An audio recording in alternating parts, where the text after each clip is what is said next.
Hi friends, बोलिए जय श्री राम, जय हनुमान।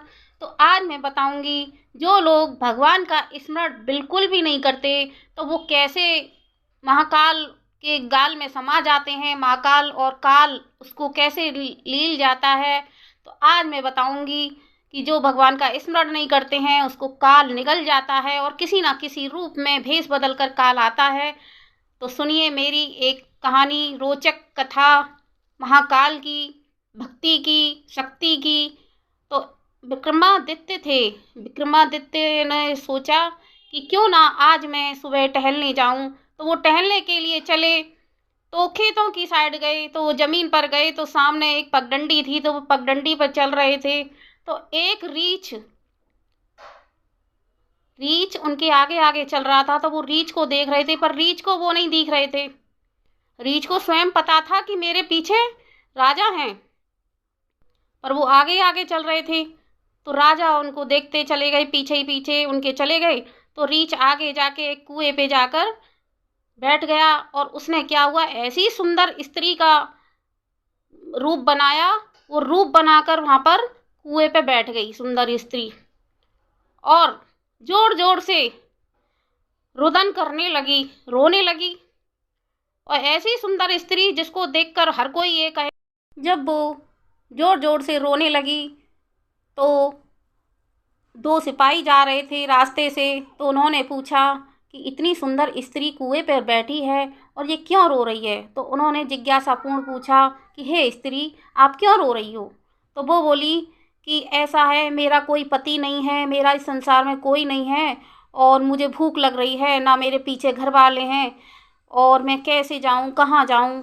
तो उसने कहा कि कोई बात नहीं है, मैं आपसे शादी करूंगा और मैं आपकी भोजन की व्यवस्था करता हूं। तो वो पास के ही गांव में लेने गया पेड़ा, उसके लिए मीठे पेड़े मिलते हैं दुकान पर, खरीदने गया और अपने छोटे भाई से बोला कि ये तुम्हारी भाभी हैं और माता तुल्य हैं, आप इनका साथ देना और यहीं पे बैठे रहना, इनके संगी बैठे रहना, इनका ख्याल रखना जब तक मैं लौट के ना आऊँ।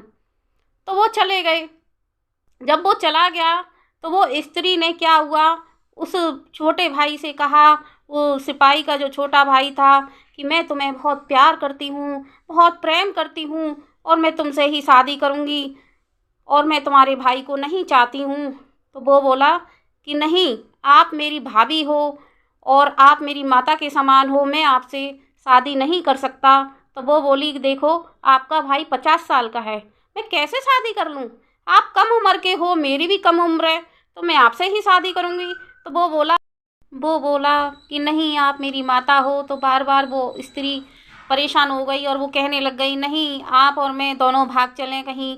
तो वो बोले कि नहीं, मेरे भाई को आ जाने दो और जब मैं आपको बताता हूँ सोचकर, क्योंकि आपकी और मेरी उम्र में बराबर है। और फिर थोड़ा सा वो समझदार सा हो गया।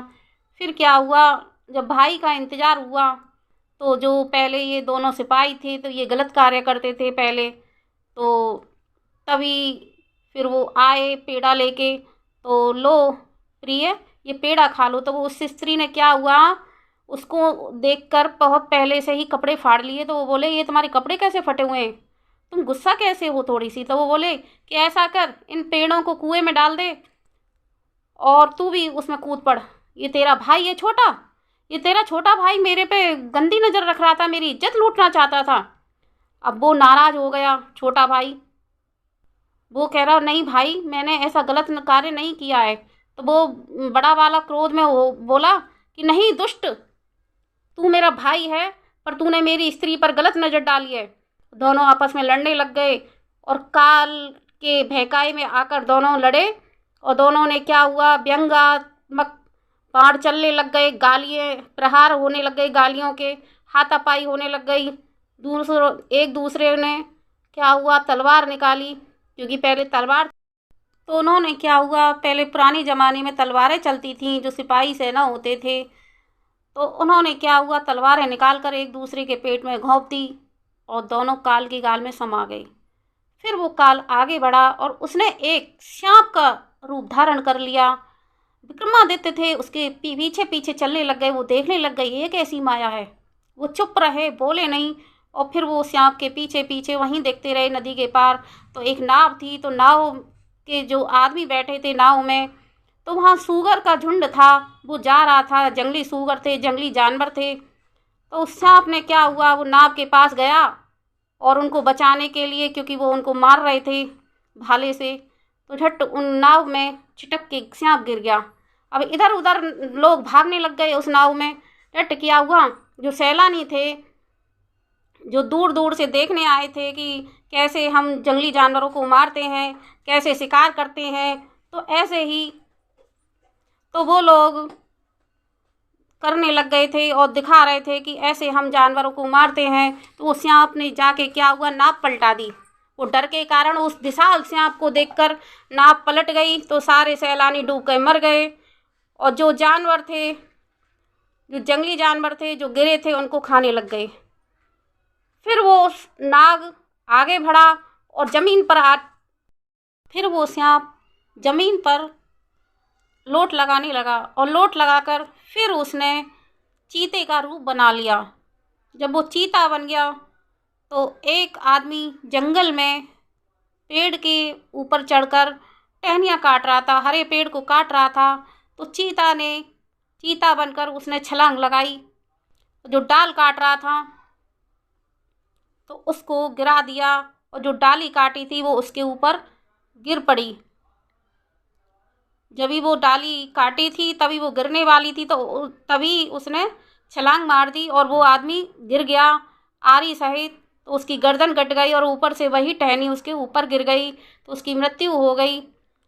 फिर वो चीता फिर लोट लगाने लगा और खुशी से झूमने लगा, और झूमकर फिर वो एक ऋषि का रूप धारण कर लेता है और अपने ललाट पर चंदन सुशोभित सफ़ेद दाढ़ी, दिव्यमान रूप, और जो देखते ही ऐसा लग रहा था कि ये कैसे ऋषि हैं, और देखते ही बन रहा था।